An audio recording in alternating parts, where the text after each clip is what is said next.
Hola, un gusto saludarles. Bienvenidas y bienvenidos a nuestro programa La Comunicación de la Ciencia. Mi nombre es Angélica Mendieta Ramírez. Un gusto saludarles. Hoy tenemos invitadas de lujo.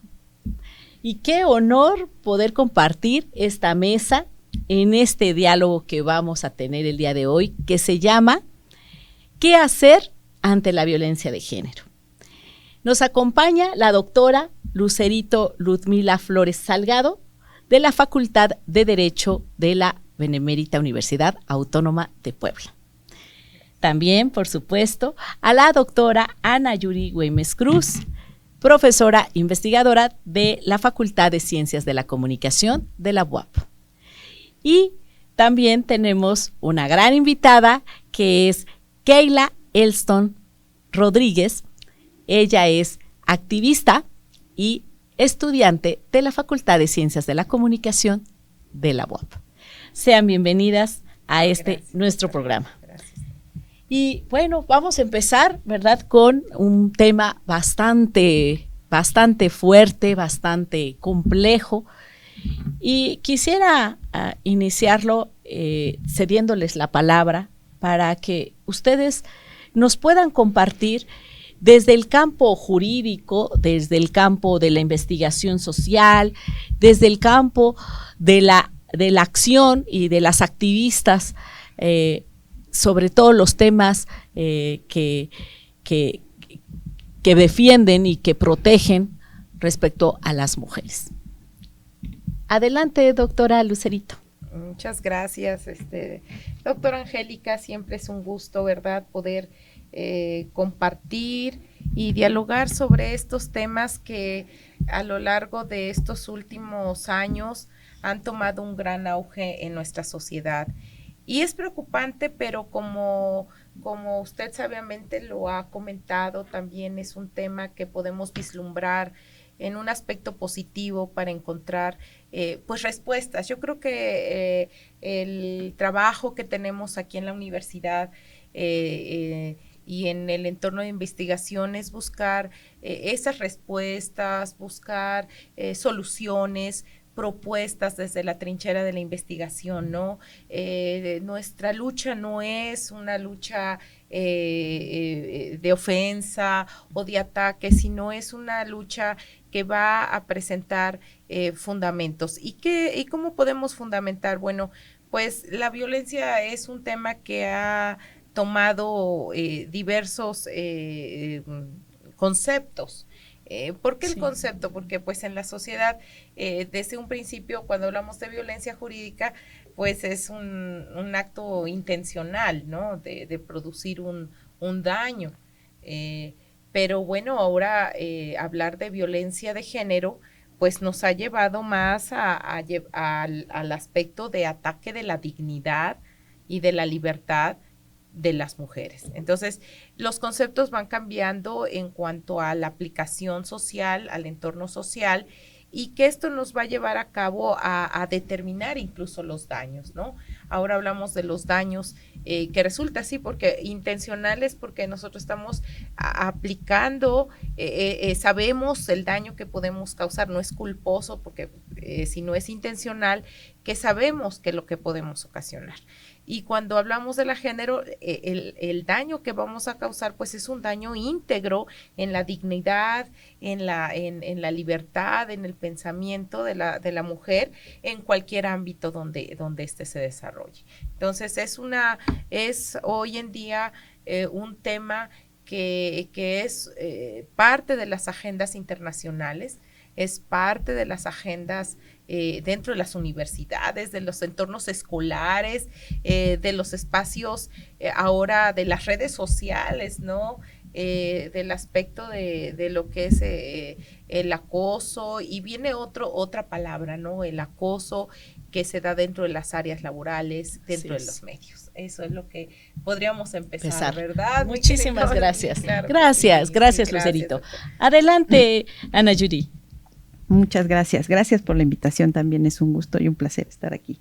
Bien, yo creo que es importante bien como lo decía la doctora Lucerito, ver también frente a qué situación estamos, ¿no? Porque esto es diferente en todos los contextos, un poco desde el enfoque antropológico y sociológico, tiene que ver mucho cuál es este entorno de las prácticas culturales y sociales que existen, y en determinado entorno podemos ver ya detalladamente qué es lo que está pasando. Sin embargo, lo que sí es una realidad es que hay ciertos rasgos presentes en todas las sociedades, ¿no? Es algo que caracteriza la situación de las mujeres en distintos ámbitos. Entonces, es importante entender que efectivamente, bueno, ese es un problema mundial que está presente en todas las sociedades. Sin embargo, cada sociedad va a tener ciertos rasgos, y en este caso es importante que nosotros entendamos cuál es la situación que tenemos cerca, en México específicamente, y esto nos dará un poco de luz sobre cómo afrontarlo o qué hacer, ¿no? Qué es lo que se ha estado haciendo, qué es lo que ha funcionado y cuáles son los retos o lo que debemos hacer, cambiar o modificar, ¿no? Una pregunta que ha salido en diversos congresos es: las mujeres normalmente se preocupan por, bueno, ¿cuál es esta, cómo la podemos modificar?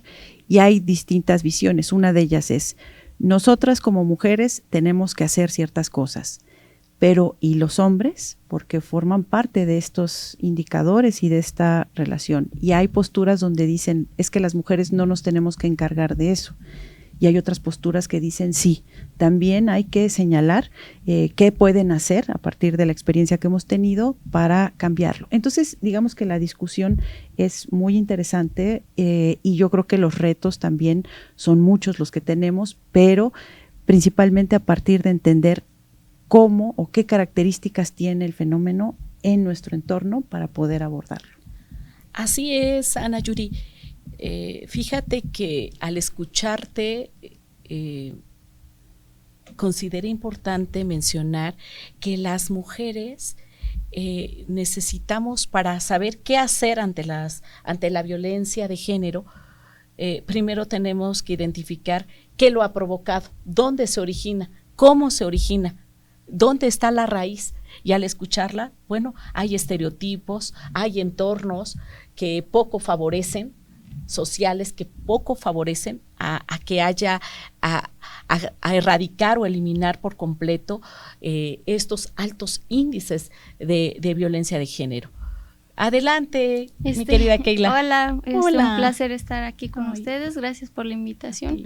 Sí. Bueno, aunado a ello lo que decían, pues sí, no, yo creo que es muy importante tener también como esta parte de barrera de contención para seguir ayudando a las mujeres y a fin de todas las personas que lo necesiten, y por ello pues yo creo que las colectivas feministas pues también hacen esta parte de labor social que se necesita mucho, dependiendo también del contexto de cada persona, de cada mujer, desde el feminismo como tal, ¿no? Porque cada mujer tiene en su contexto un feminismo como tal, por lo que ha vivido, por su experiencia, y también tenemos esta parte de las prácticas machistas patriarcales que se han dado desde la antropología social, ¿no? Desde los inicios, y que se han perpetuado, ¿no? Y que como sociedad seguimos el camino que nos han guiado,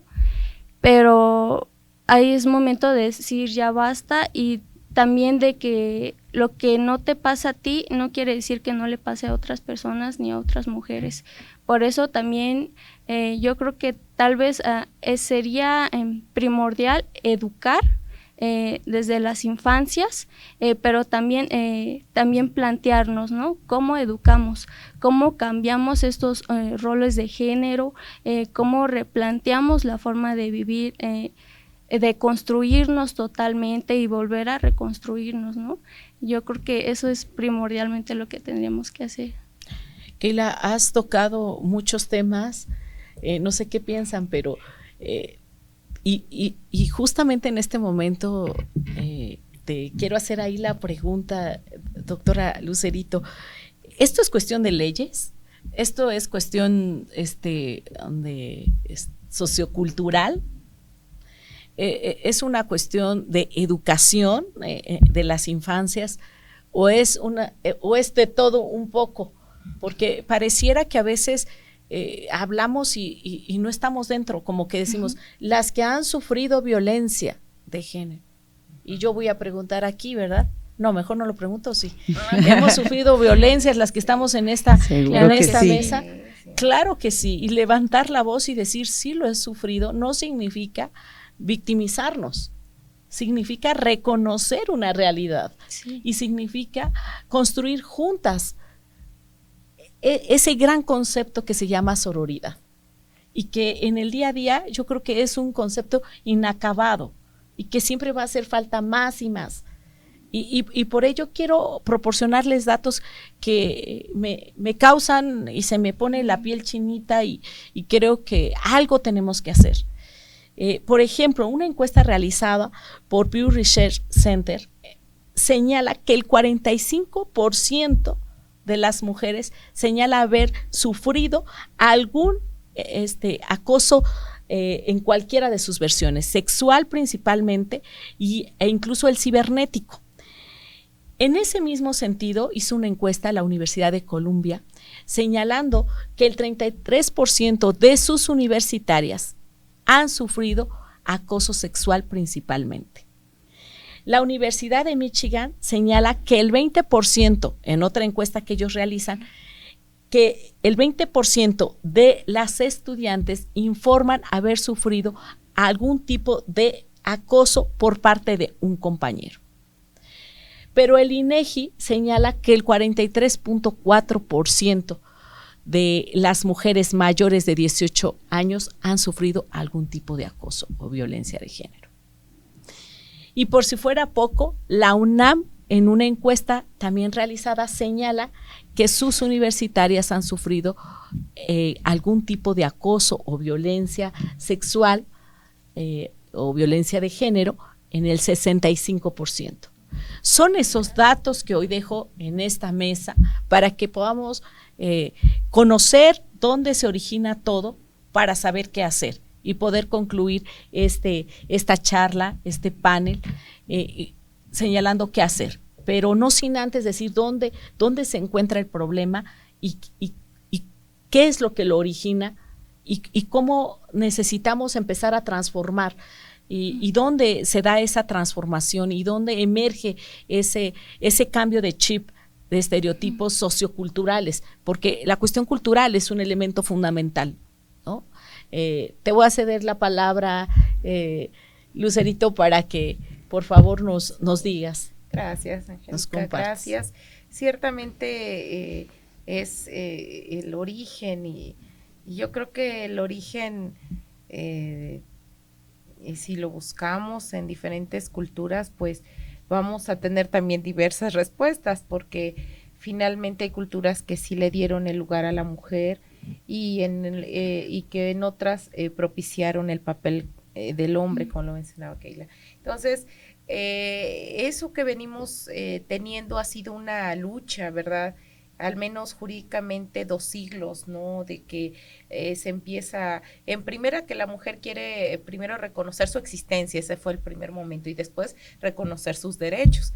Y posteriormente vemos que este mismo es un derecho humano, ahora lo tenemos ya como consecuencia de la evolución de los derechos humanos. Esto es un derecho humano de la mujer ahora de vivir una vida libre de violencia. ¿Sí? Y entonces esto se ha recogido como una cuestión que aplica a todos los ámbitos culturales, sociales, escolares, y que tenemos hoy, por ejemplo, que laborales, ¿no? Yo creo que el aspecto laboral es también el estado en que la mujer tenga salarios menos que el varón, pocas oportunidades para llegar a ocupar los puestos directivos, dentro de de los entornos escolares, el propiciar más la labor de los varones y no reconocer las capacidades de la mujer. Bueno, esto es una lucha que cada día es nuestra labor seguir y sobre todo en materia legal, pues tenemos todo un marco jurídico, Tenemos todo un marco jurídico que hoy regula estas cuestiones de la mujer, tenemos desde la Declaración Universal de los Derechos del Hombre y del Ciudadano, que han pasado por las convenciones americanas, los pactos internacionales civiles y políticos, tenemos tenemos uno muy impactante, que es la Ley General de Acceso a las Mujeres a una Vida Libre de Violencia, y todo esto se ha recogido en las normas fundamentales de los países y en las normas civiles, en donde se da la especificación de que tanto el hombre como la mujer pues son iguales, ¿no? Y decía algo importante la compañera, el hombre y la doctora Yuri, que el hombre también tiene que entrar, ¿no? En la equidad, hablar de una equidad de las dos partes, es lo que habla la ley también, no nada más es dejarlo a la mujer. Y otro concepto que tocas es de la sororidad, precisamente también, que parte de eso, de esa igualdad, de esa equidad, nosotros también tenemos que apoyar, ¿verdad?, a nuestro propio género, ¿no? Generar estos ambientes. A mí siempre que me invitas digo, ay, la doctora tiene muy bien este concepto de la sororidad, ¿no? Porque la mujer, ¿no? Pero también de equidad, porque el punto de vista del varón, ¿no? En otras, en las masculinidades, ¿no? Que está teniendo este papel, pero el enfoque jurídico es si tenemos en cuenta que todos somos iguales ante la ley, qué diferencias sí vamos a tener, pero que hay un marco jurídico, que todos nuestros actos y que tenemos protección como mujeres dentro de la ley, de que cualquier violación, de cualquier violencia, vamos a tener esta protección jurídica por parte de las autoridades. ¿Qué nos queda? Pugnar por la ejecución y aplicación de las políticas públicas para beneficiar e impartir la justicia a todos, ¿no? Incluyendo a las mujeres. Esa es la equidad que habla la ley, ¿sí? Entonces cedo la palabra. Muchas gracias. Muchas gracias, Lucerito. A mí, con esto que estás comentando, me queda claro que esto es una cuestión no solamente de leyes, pero las leyes son importantes para frenar conductas, pero las leyes sirven para frenar conductas y hay supuestos plasmados en las leyes, pero creo que aquí hace falta algo más, reformar el pensamiento, cambiar el pensamiento de las personas y ver que esto es el derecho a vivir y tener espacios libres de violencia. Debe ser, ni siquiera debería de hablarse, debería de darse de manera natural, sin embargo no es así, y reconocerlo es un punto importante, ¿verdad?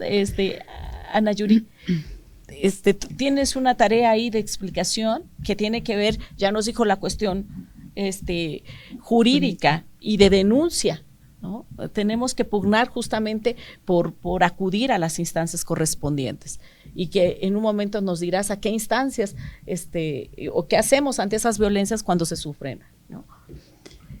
Bueno, sí, ya retomando un poco esta parte, efectivamente, dentro de el estudio antropológico, una de las cosas que se han sabido es que la práctica, o cuando nosotros nacemos, nos insertamos ya en un sistema de creencias y nosotros nos integramos y a nosotros nos enseñan, nos dirigen de alguna manera para ubicarnos en el mundo. Las reglas ya están dadas cuando nosotros entramos y entonces se nos va enseñando y se va transmitiendo de generación en generación.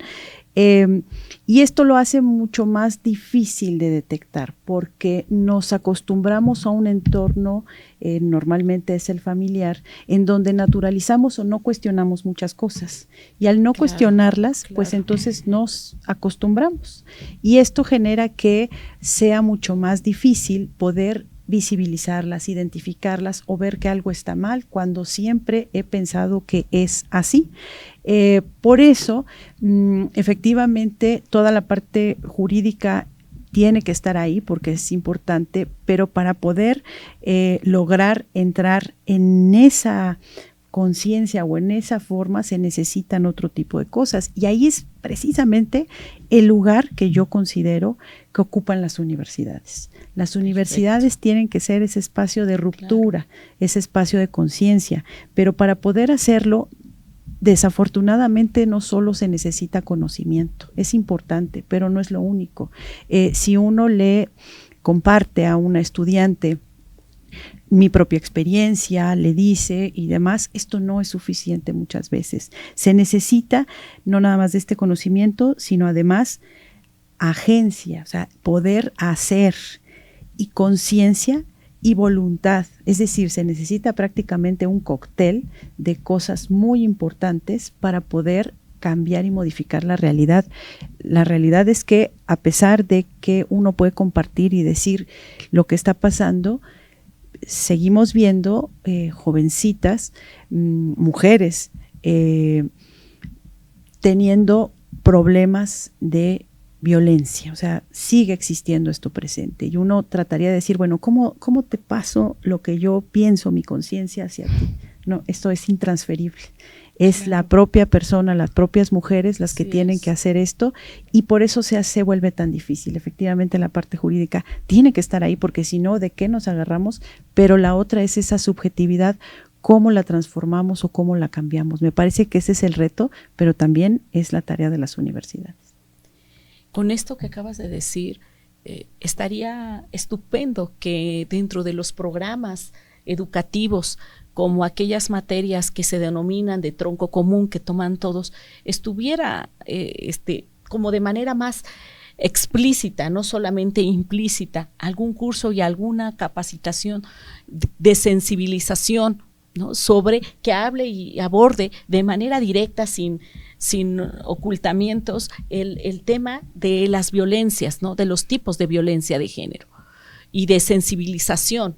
Aunado con las campañas no han sido suficientes, abonan, pero no son suficientes. Entonces, creo que ahí iría por cuestiones de género en los cursos.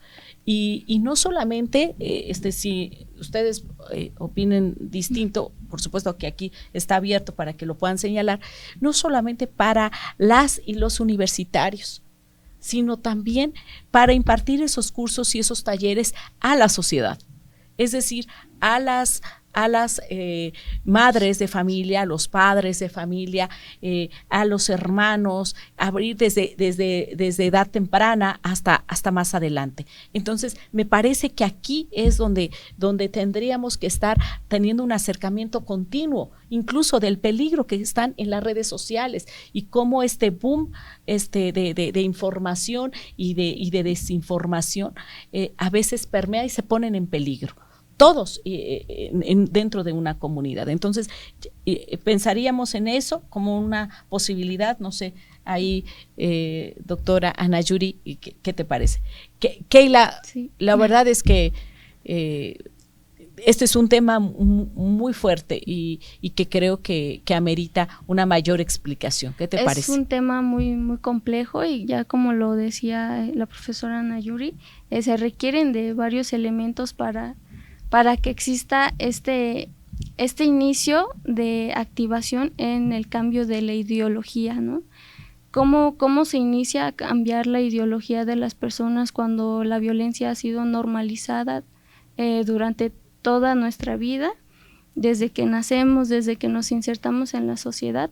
Claro. Y también, como lo decía ya usted, profesora, esta parte de la violencia digital, ¿no? También aquí se requiere en varios puntos aquella violencia que no se reconoce todavía podría ser considerada existente. O sea, si tú sufres violencia y aún no te reconoces como podría decirse una víctima, ¿qué características tiene una víctima, no? Normalmente la vemos estereotipada, ¿no? Esta persona sin estudios, sin conciencia de lo que está viviendo, sin posibilidad de ver a su contexto, lo que vive día con día, sufre distintos tipos de violencia patrimonial, económica, física, y así no se van juntando más elementos que que la sociedad misma ha dictado cómo debería de ser una víctima. Y entonces cuando una persona, ¿no? Una mujer blanca, con estudios, con dinero, ¿no? Que tiene su propio hogar que ha construido a lo largo del tiempo, cuando llega a sufrir algún tipo de violencia, puede que no sea reconocida o sea cuestionada constantemente, ¿no? Y el hecho de que cuestionemos si vivió o no violencia, estamos desacreditando lo que ha vivido. Claro. Y pues es que no es inherente a nadie la violencia. Entonces, yo creo que es una parte importante, y en cuestión, la profesora Ludmila, igual en este campo el jurídico, ¿qué se ha hecho respecto a cómo contraponer, ¿no? Este tema de contrarrestar lo que se vive como violencia digital? ¿Qué leyes han creado a partir de qué focos cuestionables se pueden empezar a resurgir, repensar esta interacción social que ha habido, y cómo podríamos desde el ámbito jurídico empezar a cambiar esta cuestión? Creo que lo que comentas no es una cuestión de ni de etnia, ni de religión, ni de edad, ni de estatus socioeconómico. Creo que es una cuestión que se ha normalizado y que a veces se cuestiona. Yo creo que con esto podríamos, es como un resultado el haber minimizado de lo que está sucediendo hoy en nuestro país, en México. Seguramente nos van a ver en otros países, pero y creo que los datos que hemos compartido son desde nivel internacional hasta nivel nacional en México. Y esto no es una característica propia de México. Sin embargo, hoy estamos tratando de decir qué hacer ante este tipo de violencia de género. Sin embargo, hemos observado cómo diversas universidades han estado en paro justamente por no atender de manera inmediata. Y creo que aquí los procesos de comunicación interna dentro de las universidades deben permear para sensibilizar a los equipos inmediatos e inmediatamente canalizar para la ayuda jurídica, psicológica, porque tiene uno que pensar, y hasta académica, darle las alternativas y las opciones. Hay personas que no quieren hablar en ese momento, pues tienen un correo electrónico, tienen un teléfono a quien acudir. ¿Y cómo darle seguimiento? Porque si no se da seguimiento a las denuncias, si solamente se crean unidades de género y solamente llevan un reporte de cuántas han sido violentadas y no le damos el adecuado sentido humano que necesita o las personas violentadas, creo que todo va a seguir siendo cíclico y repetitivo, porque es como caminar en un desierto en donde no hay un rumbo, donde no hay el paso 1, paso 2, y yo voy a hacer el paso 1 y 2 y a ti te toca hacer el 3 y 4 y 5 y 6 y 7 y 8, pero no dejar a las mujeres, diríamos, en la orfandad de alguna manera, después de haber sufrido ese tipo de violencias. Porque en algún momento dije, las mujeres siempre estamos a prueba, y yo lo normalicé. Y me di cuenta que lo había normalizado, hasta que un día me dije, yo ya normalicé esto. O sea, yo ya lo he normalizado, y como me pasa a mí, les pasa a miles de mujeres. Por eso la sensibilización en este tema es muy, muy importante, como la denuncia. Y con ello quisiera cerrar esta charla, que seguramente vamos a tener más programas, porque es un tema realmente fuerte, delicado, y que tiene mucha trascendencia, no solamente a nivel nacional, sino a nivel internacional. Y con ello quiero pedirles que nos digan, que nos puedan compartir como ese qué hacer ante las violencias de género. qué hacer jurídicamente, qué hacer en términos socioculturales, qué hacemos en términos de conductas a través del acercamiento con colectivos, etcétera, de las organizaciones. Y aunque nuestra Constitución política de los Estados Unidos mexicanos, en el caso mexicano, nos respalda, no es suficiente. Entonces, escuchemos, te escuchamos, doctora Lucerito. Sí, muchas gracias. Un gran reto. Doctora, es un gran reto y sobre todo, aplicar la ley, ¿no? Y creo que algo que se ha expresado acá es que, ¿de qué nos sirve, no? Podríamos decir, tanta ley si no hay un resultado eficaz. Y esa es la pregunta que se hace la sociedad y que es un tema que siempre nos agobia, porque entonces yo voy, hago mi denuncia, pero ¿qué tal seguimiento? Bueno, voy, también hago la denuncia y me paso 3 horas, ¿no? O 5 horas o 10 horas en la fiscalía. Y tenemos dónde ir a hacer la denuncia, está la fiscalía, ¿no? Porque dice la compañera que venía bien, Keila, es que sí hay las violencias y cada quien a esos actos le da así, y tiene razón, porque hasta en el Código Penal se le ha dado y se le ha tipificado a cada conducta esa forma. Hay violencia institucional, hay violencia familiar, hay violencia laboral, hay violencia sexual, hay violencia contra los derechos reproductivos de la mujer y hasta llegar al más, que es el feminicidio. Entonces, todas las conductas se han enfocado y se han determinado esos actos en la ley, y entonces cuando yo voy a denunciar a la fiscalía, pues trato de buscar el que más al tema, ¿no? Si es violencia, pues está la Fiscalía Especializada en Delitos Sexuales. Si es contra un servidor público, pues entonces está también de investigación contra los delitos de los servidores públicos, está una ley. Y si es de feminicidio, pues está también la Fiscalía en materia de feminicidio, y todo esto está avalado en el Código Penal. Entonces, pues esa es la primera. ¿Qué hacer si yo me enfrento a un problema aquí, que alguna conducta se encuadra en lo que la ley o que he escuchado que ley? Pues está la fiscalía. Están también las dependencias de gobierno en el primer momento, ¿no? Tenemos un número que han dado también aquí en Puebla, ¿no? De marcar al 911, que es también 24 nacional horas. Y 24 horas, y tenemos ya una inteligencia artificial Claro. de alerta, y bueno, eso sería una cuestión que se tiene que aplicar, pero que realmente exista el incentivo del gobierno para generar esta aplicación, ¿no? Que haya el personal, que haya para darle continuidad a estas denuncias. Y que no se quede ahí, bueno, yo ya denuncié, pero ¿qué pasa con esto? Mejor no voy a denunciar porque no va a pasar nada. Entonces sí es un reto social en donde la autoridad tiene que crear el espacio y crear los recursos para ir sacando estos casos. Sí, tenemos un problema fuerte de impartición de justicia, están saturadas las autoridades con tantas, es otro problema también, ¿no? De que aunque la ley, que bien decías, la Constitución nos está diciendo que la ley tiene que ser pronta y expedita, pues ni es pronta ni es tan expedita, ¿no? Y entonces tenemos gran problema, y que pega mucho a este problema que es la mujer.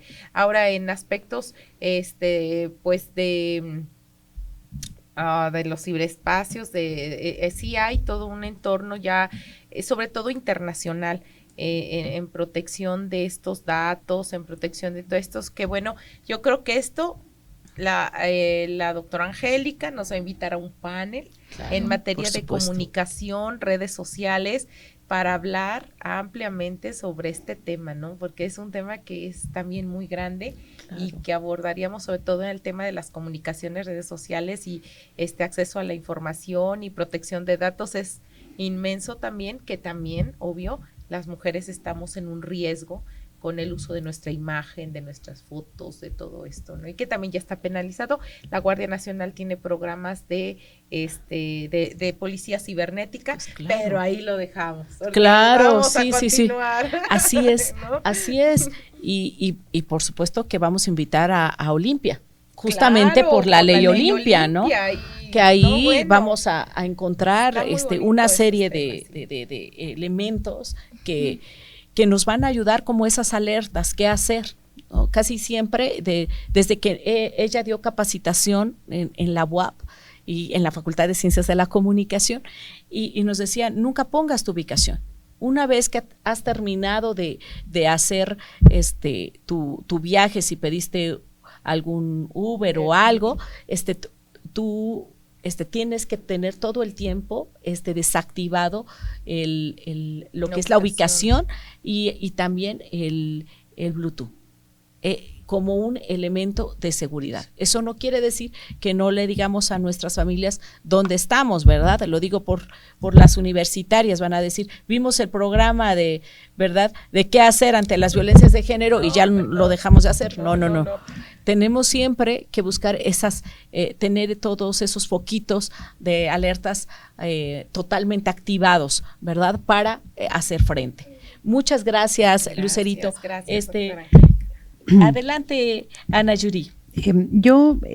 Gracias. Yo pensaría que, en primera es una tarea de mujeres y hombres. Es decir, no se puede trabajar solo con un sector porque esto sería no lograrlo en términos de que todos estemos beneficiados.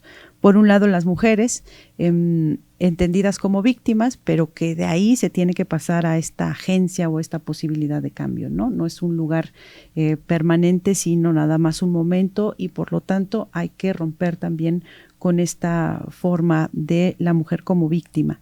Y por otro lado, los hombres. Yo preguntaría, cuando no se piensa en ellos, se reproduce tanto esta idea de la masculinidad en relación a la masculinidad dominante en los hombres, que pues se pensaría que como son hombres pues no necesitan ayuda y entonces ellos resuelven solo sus problemas, ¿no? Que es parte de esta construcción de las masculinidades y por eso no piden ayuda, no van al médico, no, o sea, también es se convierten en víctimas de alguna manera de esta masculinidad dominante en donde los reduce, ¿no?, a solo estas formas. Y por ese lado yo creo, sí, no hay que reproducir esta idea de que como son hombres no necesitan ayuda. Claro que necesitan ayuda, todos necesitamos ayuda y por lo tanto es importante trabajar también en función de ellos, ¿no? En una presentación me parece que en electrónica decía un profesor muy preocupado, sí, es que tenemos algunas estudiantes que son víctimas de acoso, ¿qué hacemos? Digo, ¿y por qué no pensar en qué hacemos con los hombres, con nuestros estudiantes? Ellos también son, y además proporcionalmente son los que están ejerciendo estas violencias mayoritariamente, no quiero decir que solo ellos, sino en proporciones sí es más grande. Más bien pregúntense qué hacemos con nuestros estudiantes. Y yo creo que esa es una pregunta importante que vale la pena hacerse y que en términos institucionales sería bueno también abordar eso. Se está abordando, en diversas universidades se está abordando, pero es necesario atender más estas cuestiones. Con eso yo cerraría. Muchas gracias, Ana Yuri. Y justamente en la encuesta de Pew Research Center señala que en sus universidades, si bien es cierto, el 41% han sufrido algún tipo de violencia a las mujeres, también señala que los hombres han sufrido un 17% también de violencias. Pero eso lo dejo ahí como para la reflexión, aunado a lo que comentabas, Ana Yuri. Adelante, Keila. Aunado a esto también, a manera de cierre, pues yo creo que también es importante, ¿no?, identificar las principales limitantes que se tienen en cuanto a materia de ejecutar como tal, como ya lo decía la señorita Luzmila, pues esta parte también de cómo plantear la justicia, ¿no?, en materia de accionar, ¿no? Cómo bajar a realmente hacer un cambio, ¿no? Y es también tener esta vinculación institucional y también, como ya lo decía la profesora Mendieta, pues también tenerlo con esta parte social, ¿no? Vincular ambas partes, porque parece ser que siempre que hablamos de lo institucional o lo académico, lo social siempre está apartado, ¿no? Pero yo creo que hay que hacer una intersección siempre, porque pues todas y todos tenemos la oportunidad, el derecho de ser tomados en cuenta y también todo lo que nos pasa, ¿no? Y para ello también están las colectivas feministas que a través de su acompañamiento también te tienen como esta guía de acuerpamiento, ¿no? Si te sientes sola, solo también, porque las mismas colectivas lo dicen, o sea, es que esto no es solo para las mujeres, también es para los hombres, también es para las infancias, ¿no? Para todas las personas tenemos que hacer un cambio, no solamente delimitarnos solo a las mujeres, ¿no? Que esto solo les pasa a las mujeres, ¿no? También reconocer que a los hombres también se les debe de empezar, ¿no? A hablar de que la masculinidad no es ser fuerte, ¿no? Todos esos estereotipos que se tienen, ¿no? Hay que empezar a deconstruir a toda la sociedad y pues es a través de las colectivas feministas que también en vinculación con la institución, esta parte pública también y con las universidades también tienen esta relación, ¿no? Que yo creo que es muy importante fortalecer estas relaciones, ¿no? Para que exista, empiece a haber una guía de cambio, un camino al cual centrarnos para realizar un cambio de ideología social en cuanto a las estructuras sociales que hemos tenido y cómo empezar a cambiar, ¿no?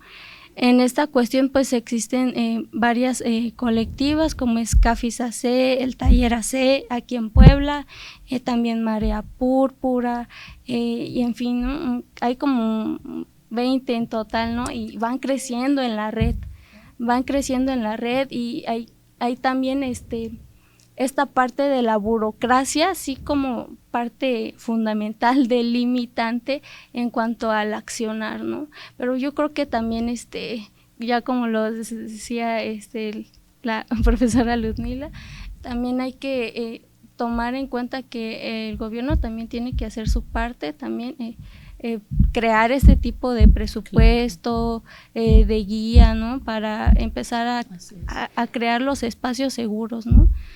Yo creo que esa es mi aportación. Muchísimas gracias, Keila.